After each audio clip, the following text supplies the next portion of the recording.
اپنے چینل پر آپ کو ویلکم کہتے ہیں۔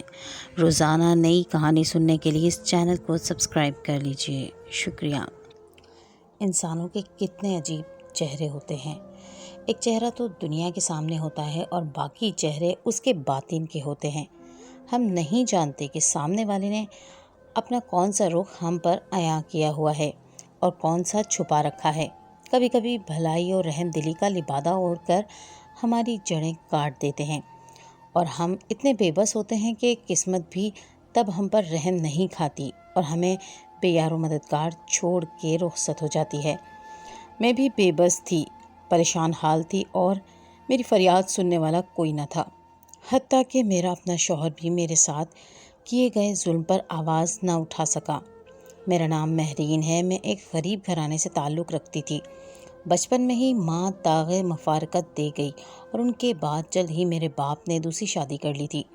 میری سوتیلی ماں نے میری تربیت میں کوئی کمی نہیں آنے دی، انتہائی اعلیٰ ظرفی سے میری ذمہ داری کو اٹھایا، لیکن سوتیلی ہونے کے ناطے وہ مجھ سے کچھ خفا سی بھی رہتی تھی اور وجہ سمجھنے سے میں قاصر تھی۔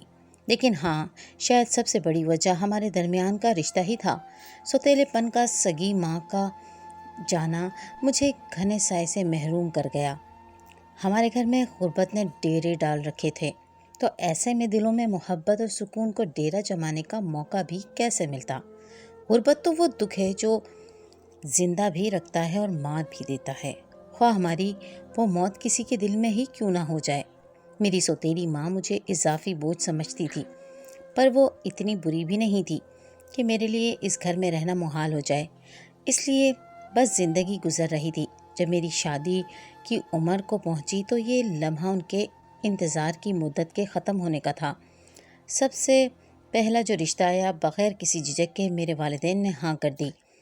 ہاں کرنے میں ہی مصلحت تھی، پیسے بھی اچھی اور سادہ سی شخصیت کا مالک تھا۔ چھوٹی سی کمپنی میں چوکیدار تھا اور زیادہ سے زیادہ کی ڈیمانڈ اس لڑکے کی بھی نہیں تھی اور نہ ہی کوئی اس کا بہت بڑا خاندان تھا۔ وہ اس دنیا میں اکیلا تھا اور یوں ایک انجان لڑکے سے رشتہ ازدواج میں بند کر اپنے اس گھر سے رخصت ہو گئی، جو اب میرے ساتھ شریک سفر تھا۔ مجھے اس کے آگے پیچھے کچھ نہیں پتا تھا، لیکن میں اپنے والدین کے فیصلے پر بہت خوش تھی۔ مجھے لگتا تھا میرے والدین نے اگر میرے حق میں یہ فیصلہ کیا ہے تو غلط بالکل نہیں کیا ہوگا، اور اسی میں میری سوتیلی ماں کے دل میں میرے لیے رنجش ختم نہ بھی ہو سکی تو کم تو ضرور ہو جائے گی۔ میرا شوہر بہت اچھا تھا، میرا خیال بھی بہت رکھتا تھا۔ اتنا خوشحال تو وہ بھی نہیں تھا، لیکن پھر بھی جو کماتا میرے ہاتھ پر لا کر رکھتا تھا۔ میں اسی میں بہت خوش تھی، بہت اچھی زندگی گزر رہی تھی کہ اچانک میرے شوہر کی نوکری ختم ہو گئی۔ ہمیں مجبوراً نوکری کے سلسلے میں دوسرے شہر میں جانا پڑا، کیونکہ وہاں میرے شوہر کی ایک چھوٹی سی فیکٹری میں نوکری لگ گئی تھی۔ یہ نیا سفر مجھے بہت سارے امتحانات میں ڈال گیا۔ زندگی کی سب سے بڑی آزمائش میں نے اس سفر کی بات کاٹی تھی۔ جب ہم وہاں گئے تو ہمیں کوئی گھر نہیں مل رہا تھا۔ ہم لوگ تو ویسے بھی کرائے کے گھر میں رہتے تھے۔ جلد ہی میرے شوہر کے دوست کے ایک جاننے والے نے اپنے گھر کے اوپر والی منزل پر موجود کمرے میں رہنے کی ہمیں اجازت دے دی۔ ہم لوگ خوشی خوشی اس کمرے میں رہنے لگے۔ مالک مکان سے میرے شوہر نے اظہار تشکر کیا اور ہم اس گھر میں شفٹ ہو گئے، اور یہاں سے میری امتحان کے سلسلے کی پہلی کڑی شروع ہو چکی تھی۔ کمرہ کوئی بہت بڑا نہیں تھا، پر ہم دو لوگوں کے لیے کافی تھا۔ اس کے آگے برآمدے میں نے کچن سیٹ کر لیا تھا، ساتھ چھوٹا سا باتھ روم بھی تھا۔ ہم لوگوں کا اس کمرے میں بہت اچھے سے گزارا ہو سکتا تھا۔ ویسے بھی اگر ساتھ اچھا ہو تو سفر بخوبی گزر جاتا ہے، انسان کہیں بھی گزارا کر لیتا ہے۔ میرا شوہر مجھ سے بہت پیار کرتا تھا اور ہر ضرورت کا خیال رکھتا تھا، لیکن میرا شوہر کیا کام کرتا تھا مجھے نہیں معلوم تھا۔ میں جب بھی پوچھتی تو یہی کہتا کہ وہاں صفائی ستھرائی کا کام کرتا ہوں، لیکن ہمارے گھر میں پیسے کی تنگی رہا کرتی۔ سب سے بڑی بات یہ بھی کہ مالک مکان ہم سے کرایہ بھی نہیں لیتا تھا۔ شروع میں تو وقت بہت اچھا گزرا، کیونکہ کرائے کی پریشانی سر پر سوار نہیں تھی۔ یہ تو یقین تھا کہ اس گھر سے کوئی نکالے گا نہیں، مگر بعد کے حالات نے ایسا مجبور کیا کہ کوئی رہنے کو کہتا بھی تو نہ رکتی۔ کھانے پینے کی فکر تھی اور کھانے پینے کی اشیاء شوہر کی تنخواہ سے پوری ہو جایا کرتی تھی۔ میرے والدین تو اب مجھے کچھ بھی نہیں دے سکتے تھے، کیونکہ میری شادی کے بعد ہی میری سوتیلی ماں نے کہہ دیا تھا کہ اب جو کچھ لے کر جا رہی ہو اسے آخری سمجھنا اور کسی بھی مشکل وقت میں یہاں پر لوٹ کر مت آنا۔ یوں مجھ پر گھر کے دروازے اس صورت میں بند کیے گئے، اس لیے مجھے ہر صورت میں یہاں اس گھر میں اپنے شوہر کی محدود آمدنی میں ہی گزارا کرنا تھا۔ میں دکھنے میں بہت خوبصورت تھی۔ شادی سے پہلے میں نے کبھی بھی میک اپ نہیں کیا تھا۔ اپنی ماں کے جانے کا غم اور سوتیلی ماں کا مجھے بوجھ سمجھنا میرے دل میں کسی قسم کی خواہشات کو جنم لینے ہی نہیں دیتا تھا۔ میری سوتیلی ماں کا یہ خیال تھا یا بس میرے ہی متعلق یہ تصور تھا کہ لڑکیاں بنتی سنورتی نہیں ہیں، اس لیے وہ ہمیں بالکل بھی بننے سنورنے نہیں دیتی تھی۔ لیکن شوہر کے گھر میں بہت میک اپ نہ صحیح، بس صاف ستھرے کپڑے پہن کر رکھتی تھی۔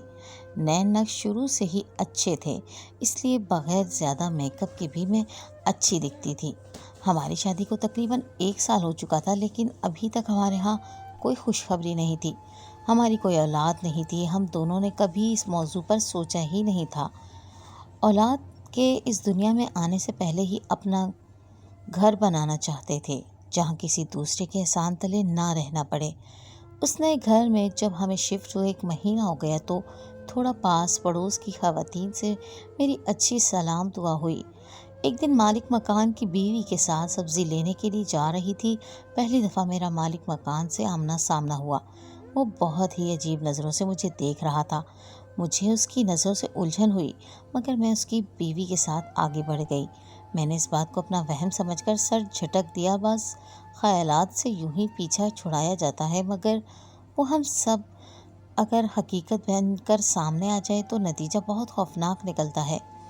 میرے وہم بھی بھیانک حقیقت کی صورت میں میرے سامنے آ کھڑے ہوئے اور مجھے کسی انہونی سے ڈرانے کے اشارے ملنا شروع ہو گئے۔ اس دن کے بعد سے جب بھی مالک مکان کے سامنے آتی تو وہ بڑے ہی عجیب و غریب انداز میں میری طرف دیکھتا۔ اس کا اس طرح دیکھنا مجھے بہت ہی برا لگتا۔ مجھے اس کی نیت کچھ ٹھیک نہیں لگ رہی تھی۔ میری حفاظت کے لیے سارا دن میرا شوہر میرے پاس نہیں ہوتا تھا، اس لیے مالک مکان کو لے کر مجھے بہت فکر ہو رہی تھی۔ لیکن یہ بات میں اپنے شوہر کو بتا کر اسے پریشان نہیں کرنا چاہتی تھی، لیکن بعض باتیں آغاز میں ہی کہہ دے جائیں تو بعد میں تمہیدیں نہ باندھنی پڑیں۔ خیر، ہونے کو کون ٹال سکتا ہے؟ وہ پہلے سے ہی پریشان تھا، اسے مزید پریشان کرنا مناسب ہی نہ لگا۔ ہمارے واش روم میں پانی ٹھیک سے نہیں آتا تھا۔ مالک مکان سے گلا کیا تو وہ میرے شوہر کے کام پر جانے کے بعد پلمبر لے کر آ گیا۔ مجھے آواز دی کہ میں کمرے میں چلی جاؤں، انہوں نے واش روم میں کام کرنا ہے۔ میں پوری کوشش کرتی رہتی کہ جتنا ہو سکتا ہے میں اس مالک مکان سے بچ جاؤں۔ میں اپنے کمرے کے اندر ہی رہتی، لیکن اب گھر کے کام بھی تو کرنے تھے۔ باہر سے سودا سلف اور سبزی وغیرہ بھی لانا پڑتی تھی۔ گھر کا راستہ ان کے صحن سے ہو کر گزرتا تھا، اسی لیے میرا مالک مکان سے آمنا سامنا ہو ہی جاتا تھا۔ چاہتے نہ چاہتے ایسا کرنا پڑتا تھا۔ 1 گھنٹے بعد مکان مالک پلمبر والے کو واپس لے کر چلا گیا، مگر پانی والا مسئلہ ٹھیک سے حل نہیں ہوا تھا۔ اب ہر دوسرے دن مکان مالک میرے شوہر کے جاتے ہی پلمبر کو لے کر آ جاتا اور آتے جاتے وقت اس نے مجھ پر فکرے بھی چھالنا شروع کر دیے تھے۔ مجھے لگتا تھا معاملہ میرے ہاتھ سے نکلتا جا رہا ہے۔ جب تک میں برداشت کر سکتی تھی میں نے برداشت کیا، جتنا اس کو نظر انداز کر سکتی تھی میں نے نظر انداز کیا۔ اگر وہ مجھے کچھ بولتا بھی تھا تو میں اسے بھائی کہہ کر جواب دیتی تاکہ اسے شرم آ جائے، لیکن لگتا تھا اس انسان میں شرم بالکل نہیں تھی، ڈھیٹ بنا ہوا تھا۔ ایسے ہی 2 ماہ گزر گئے۔ میں نے ایک دن اپنے شوہر کو دبے دبے لفظوں میں کہا کہ ہمیں یہ گھر بدل لینا چاہیے۔ اس نے مجھ سے وجہ پوچھی تو میں نے اصل بات بتانے سے گریز برتا کہ معاملہ بس ایسے ہی رفع دفع ہو جائے۔ کہا گھر بہت چھوٹا ہے، ہمیں اپنے مطابق گھر لینا چاہیے، لیکن اس نے کہا کہ ہم 2 لوگوں کے لیے یہ گھر کافی ہے، زیادہ پریشان مت ہوا کرو۔ میں اسے کیا بتاتی کہ گھر تو 2 لوگوں کے لیے کافی ہے، لیکن یہاں مجھے اپنی عزت کا خطرہ ہے اور یہ خطرہ دن و دن بڑھتا چلا جا رہا ہے۔ اور ایک دن تو حد ہی ہو گئی۔ میں سبزی لے کر گھر واپس آ رہی تھی، جیسے ہی میں دروازے سے اندر داخل ہوئی میرا مالک مکان گھر سے باہر جا رہا تھا۔ اس نے میرا ہاتھ پکڑ لیا، میں نے زبردستی اس سے ہاتھ چھڑایا، کسی کی موجودگی کا معلوم کرنا چاہا تو پتہ چلا اس کی بیوی سامنے نہیں تھی۔ شاید اسی لیے اس نے اتنی ہمت کی تھی، جس پر مجھے اپنے شوہر کو بتانا بہت ضروری ہو گیا تھا۔ اس شام کو میں نے اپنے شوہر سے کہا مالک مکان کی نظریں ٹھیک نہیں ہیں، مجھے یہ آدمی ٹھیک نہیں لگتا، اسی لیے ہم تھوڑا کھا لیں گے، گزارا بھی ہوتا رہے گا، لیکن ہمیں اس گھر سے جانا ہی ہوگا۔ میرے شوہر نے کہا ہم اس گھر سے نہیں جائیں گے، میں دوسرے گھر کا خرچہ نہیں اٹھا سکتا۔ اگر ہم لوگ اس گھر سے گئے تو شاید ہمیں بھوکا رہنا پڑے، فاقہ کرنا پڑے گا، مشکل حالات کا سامنا کرنا پڑے گا۔ اس کی وجہ یہ ہے کہ اس شہر میں چھوٹے چھوٹے گھروں کے بھی بہت زیادہ کرائے ہیں، اگر مہینے کی تنخواہ کرائے میں دے دیں گے تو کھائیں گے کہاں سے؟ اسی لیے ہمیں اسی گھر میں رہنا ہوگا، کیونکہ مالک مکان کرایہ بھی نہیں لے رہا اور نہ ہی ہمیں بل وغیرہ کی کوئی ٹینشن ہے۔ بعض دفعہ کوئی بھلائی کرے اور اتنی کرے تو تب بھی شک پیدا ہو جاتا ہے، کیونکہ اس دور کا تقاضا ہے کہ آنکھیں اور کان کھلے رکھیں جائیں۔ اسی لیے میں جو کماتا ہوں وہ اپنی ذات پر ہم لگا سکتے ہیں۔ میں نے اسے کہا کہ لیکن یہاں جو عزت کا خطرہ ہے، مالک مکان ہر دوسرے دن پلمبر کو لے کر آ جاتا ہے، مگر واش روم کا مسئلہ اب تک حل نہیں ہوا۔ میرے شوہر نے کہا کہ پانی والے سارے پائپ خراب ہے، مکان مالک سارے پائپ نئے لگوا رہا ہے، اس لیے پلمبر کو روزانہ آنا پڑتا ہے۔ اس پر تم فکر مند مت ہوا کرو، تم ایسا کرو زیادہ تر اپنے کمرے میں رہا کرو۔ مجھے اس وقت شدید غصہ آیا کہ میرے شوہر کیسا ہے جو مجھے احتیاط کرنے کو کہہ رہا ہے، لیکن اس گھر سے جانے کو تیار ہی نہیں۔ مالک مکان کو کچھ کہہ رہا ہے، لیکن جب میں نے اکیلے بیٹھ کر اس کی ساری باتوں کا تجزیہ کیا تو مجھے احساس ہوا کہ میرا شوہر ٹھیک کہہ رہا ہے۔ ہماری اتنی ہمت نہیں ہے کہ ہم گھر کے کرائے بل وغیرہ بھی دیں اور مہینے کا راشن پورا کریں۔ اس صورت میں ہمارے یہاں رہنا ہمارے لیے مجبوری ہے۔ یہ بات مالک مکان بھی جانتا ہے، اسی لیے ہماری مجبوری سے فائدہ اٹھانے کا سوچ رہا ہے، لیکن میں اسے مجبوری سے فائدہ نہیں اٹھانے دوں گی، مکمل احتیاط کروں گی اور سخت جواب دوں گی۔ مجھے اس بات کی تسلی تھی کہ میں نے اپنے شوہر سے پہلے ہی بتا دیا کہ اگر خدا نخواستہ کوئی اونچ نیچ ہو گئی تو اسے پہلے سے معلوم ہوگا، لیکن دن بدن مالک مکان کی گستاخیاں بڑھتی جا رہی تھیں۔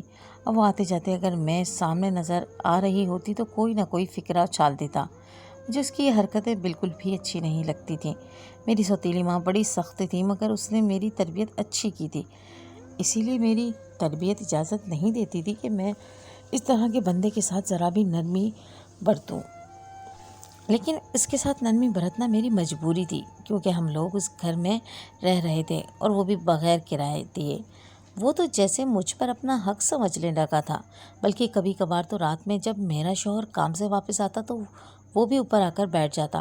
بظاہر تو میرے شوہر سے باتیں کر رہا ہوتا، لیکن اس کی نظریں میرے ساتھ ساتھ گھوم رہی ہوتی تھیں۔ گھر اتنا بڑا تھا نہیں کہ اس کی نظروں سے کہیں چھپ جاتی۔ شاید میرے شوہر کو بھی اس بات کا ادراک تھا، لیکن اس نے کبھی اپنی باتوں سے یہ احساس نہیں ہونے دیا کہ اسے یہ بات ناگوار لگ رہی ہے۔ اس لیے اس نے تقریباً ایک ہفتے یہی روش اپنائے رکھی۔ ایک دن جب مالک مکان گھر آیا اور میرے شوہر بھی گھر پر موجود نہیں تھے، اسے دیکھ کر تو مانو میرے پیروں تلے سے زمین نکل گئی، کیونکہ ایک دن اس کی بیوی کچھ دن میکے رہنے چلے گئی تھی۔ میرا شوہر کام پر گیا تھا، اسی لیے آرام سے باہر دھوپ میں برآمدے میں بیٹھی ہوئی تھی۔ اچانک مکان مالک آج پھر پلمبر کو لے کر آ گیا۔ مجھے آواز دی کہ میں کمرے میں چلی جاؤں۔ میں نے کمرے میں آ کر اندر سے کنڈی لگا لی۔ وہ جب بھی آتا مجھے اس سے ڈر لگا رہتا۔ ایک گھنٹے بعد اس نے آواز دی کہ ہم جا رہے ہیں، آپ باہر آ کر واش روم میں پانی چیک کر لیں۔ اب پانی والا مسئلہ حل ہو گیا ہے۔ اس کے جانے کے 5 منٹ بعد میں باہر نکلی اور جیسے ہی واش روم میں قدم رکھا تو اچانک سے مالک مکان نے میرا ہاتھ پکڑ لیا۔ اس کو وہاں دیکھ کر میرے قدموں تلے سے زمین نکل گئی۔ میں اس کی منت کرنے لگی کہ وہ خاموشی سے چلا جائے۔ میں کسی کی بیوی ہوں، کسی کی عزت ہوں، وہ خود بھی تو شادی شدہ ہے، لیکن اس سے زیادہ مجھے اپنے شوہر پر غصہ آ رہا تھا، جس کی وجہ سے آج مجھے یہ دن دیکھنا پڑ رہا تھا، صرف اسی وجہ سے کہ وہ ہم سے گھر کا کرایہ نہیں لیتا تھا۔ لیکن آج اس نے تو اتنے مہینوں کا کرایہ سود سمیت مجھ سے وصول کر لیا تھا۔ میں اس بندے کا کچھ نہیں بگاڑ سکی تھی، وہ مجھ سے زیادہ طاقتور تھا، اسی لیے میں چیخ چیخ کر خاموش ہو گئی تھی۔ لیکن جب اس نے مجھے روتے ہوئے دیکھا تو مجھے ایک ایسی بات بتائی جو میرے پاؤں کے نیچے سے زمین نکالنے کو کافی تھی۔ میں نے ساری ہمت جمع کر کے اسے کہا ایسا کچھ نہیں ہے، تم بکواس کر رہے ہو۔ لیکن اس نے کہا مجھے بکواس کرنے کی کیا ضرورت ہے، تم خود اپنے شوہر سے جب وہ آئے گا تو یہ بات پوچھ لینا۔ اس نے اتنے اعتماد سے دعویٰ کیا کہ میرے پاس بولنے کو کچھ نہیں تھا۔ وہ اب چلا گیا، لیکن میں خود کو نامحفوظ رکھ پانے کی باوجود بھی زندہ تھی۔ جو کچھ اب وہ مجھے کہہ کر گیا تھا اس نے میری روح پر زخم لگا دیا تھا۔ مجھے اس کی بات پر کسی صورت یقین نہیں آ رہا تھا، لیکن جب میں سوچنے بیٹھی تو مجھے اس کی بات کسی نہ کسی حد تک ٹھیک بھی لگ رہی تھی۔ جیسے جیسے مجھے اس کی بات ٹھیک لگ رہی تھی، مجھے اپنے شوہر سے شدید نفرت ہو رہی تھی۔ کوئی آدمی اتنا کیسے گر سکتا ہے؟ اس بات پر تو مجھے بالکل یقین نہیں آ رہا تھا، لیکن مجھے ہر صورت اس بات کی تہہ تک پہنچنا تھا۔ شام کو جب میرا شوہر گھر آیا، میری حالت دیکھ کر وہ پریشان ہو گیا۔ اسے پوچھا کہ یہ سب کیا ہے؟ میں نے اسے بتایا، وہی جو تم چاہتے تھے۔ تم نے ہی مالک مکان کو اجازت دی تھی کہ وہ آ کر میری عزت سے کھیلے، کیونکہ تمہیں تو اولاد چاہیے تھی، تم خود وہ پیدا نہیں کر سکتے۔ یہ بات مجھے مالک مکان بتا کر گیا تھا۔ میری بات سن کر میرے شوہر کا رنگ اڑ گیا، لیکن حیرت کی بات تو یہ تھی کہ اس نے اس بات کی تردید کی اور نہ ہی اس بات کو قبول کیا، بلکہ میری بات سن کر خاموشی سے اٹھ کر نیچے کی جانب چلا گیا۔ میں اس کا انتظار کر رہی تھی کہ وہ واپس آئے گا، آ کر مجھے سچ بتائے گا، کیونکہ میرے دل کے کسی گوشے میں یہ بات ضرور تھی کہ میرے شوہر غلط نہیں ہو سکتے۔ مجھے اس کے ساتھ رہتے ہوئے اتنا عرصہ ہو گیا تھا، میں نے اس کے کردار میں کوئی کھوٹ نہیں دیکھا تھا۔ پھر ایسا کیسے ممکن تھا کہ وہ ایسا کوئی کبھی فعل کرنے کو کہتا؟ جو بندہ کسی عورت کی طرف نظر اٹھا کر بھی نہ دیکھتا ہو، وہ اپنی بیوی کے ساتھ ایسا کیسے کر سکتا ہے؟ بہت دیر ہونے کے بعد بھی میرا شوہر نہیں آیا تو میں اپنی ہمت جمع کر کے کمرے سے باہر نکلی، لیکن اتنی ہمت نہیں تھی کہ میں نیچے جا کر اس کے بارے میں پتہ کرتی، کیونکہ اس بندے کا سامنا کرنے کی مجھ میں دوبارہ ہمت نہیں تھی۔ شام سے رات ہو گئی، لیکن میرے شوہر کا کچھ پتہ نہیں تھا۔ ساری رات میری آنکھوں میں کٹی، پر میرا شوہر واپس نہ آیا۔ اس کا فون مسلسل بند آ رہا تھا۔ اب مجھے زیادہ پریشانی لاحق ہو گئی تھی۔ صبح جب میرے صبر کی انتہا ہو گئی تو میں نے مالک مکان کے کام پر جانے کے بعد گھر سے باہر قدم نکالا اپنے شوہر کی تلاش کے لیے، لیکن میرے شوہر کا اس محلے میں کوئی دوست نہیں تھا۔ جاتی تو کس کے پاس جاتی؟ پتہ کرنے۔ مالک مکان کی بیوی گھر پر نہیں تھی۔ مالک مکان سے میں کچھ پوچھ نہیں سکتی تھی، اس لیے واپس آ گئی، کیونکہ چھت کے علاوہ کوئی ٹھکانہ بھی نہیں تھا۔ مجھے یہیں بیٹھ کر اپنے شوہر کا انتظار کرنا تھا، اور میرے حصے میں دن رات کا انتظار بچا تھا، جو میں صبر کے گھونٹ پیتی کر رہی تھی۔ شوہر کو گئے ہوئے 3 دن گزر چکے تھے، اس کا کچھ اتا پتہ نہیں تھا۔ اس کے بعد نہ ہی مالک مکان اوپر آیا اور نہ ہی اس نے آ کر مجھ سے بات کی۔ تیسرے دن مالک مکان کی بیوی گھر آئی، مجھے دیکھا تو میں بخار میں تپ رہی تھی۔ اس نے مجھ سے پوچھا، تمہارا شوہر کہاں ہے؟ دوا وغیرہ کیوں نہیں لی؟ میں اسے کیا بتاتی کہ میرا شوہر کہاں ہے، لیکن میں نے اسے سچ بتا دیا کہ وہ 3 دن پہلے گیا تھا مگر ابھی تک واپس نہیں آیا۔ وہ یہ سن کر حیران ہوئی، بولی کہ تم کیسی بیوی ہو، 3 دن سے ہاتھ پر ہاتھ دھرے بیٹھی ہو، تمہیں تو اب تک گمشدگی کی رپورٹ درج کروا دینی چاہیے تھی۔ میں اسے کیا بتاتی کہ میرے ساتھ تو کوئی بھی نہیں ہے، میں جس کے ساتھ جا کر رپورٹ درج کرواتی۔ مالک مکان کی بیوی کی فطرت اچھی تھی، نیک روح تھی۔ اسی وقت وہ مجھے ساتھ لے کر پولیس اسٹیشن چلی گئیں۔ یقیناً اس نے اپنے شوہر کو نہیں بتایا تھا، ورنہ وہ آدمی تو کبھی بھی رپورٹ درج نہ کروانے دیتا۔ یہ بات تو وہ بھی جانتا تھا کہ 3 دن سے میرا شوہر گھر نہیں آیا، لیکن اس نے آ کر نہ ہی مجھ سے پوچھا اور نہ ہی میرے شوہر کے بارے میں کوئی رپورٹ درج کروائی۔ جب میں نے ساری معلومات پولیس والوں کو دیں تو انہوں نے ہمیشہ کی طرح وعدہ لیا کہ وہ میرے شوہر کو تلاش کریں گے، لیکن پولیس والوں کے وعدے کی سچائی کیا ہے یہ تو میں اچھے طریقے سے جانتی تھی۔ اس واقعے کو تقریباً 2 ہفتے گزر گئے تھے، لیکن میرے شوہر کا ابھی تک کچھ اتا پتہ نہیں تھا۔ میری پریشانی حد سے بڑھ چکی تھی۔ اس نے یہ بھی نہیں بتایا کہ وہ کس کمپنی میں نوکری کرتا ہے، میں وہیں سے جا کر کچھ پوچھ لیتی۔ آخر تنگ آ کر میں نے جا کر مالک مکان سے بات کی۔ اس نے کہا کہ میں بھی تمہارے شوہر کو ڈھونڈ رہا ہوں، لیکن اس کے بارے میں کچھ معلوم نہیں ہو رہا۔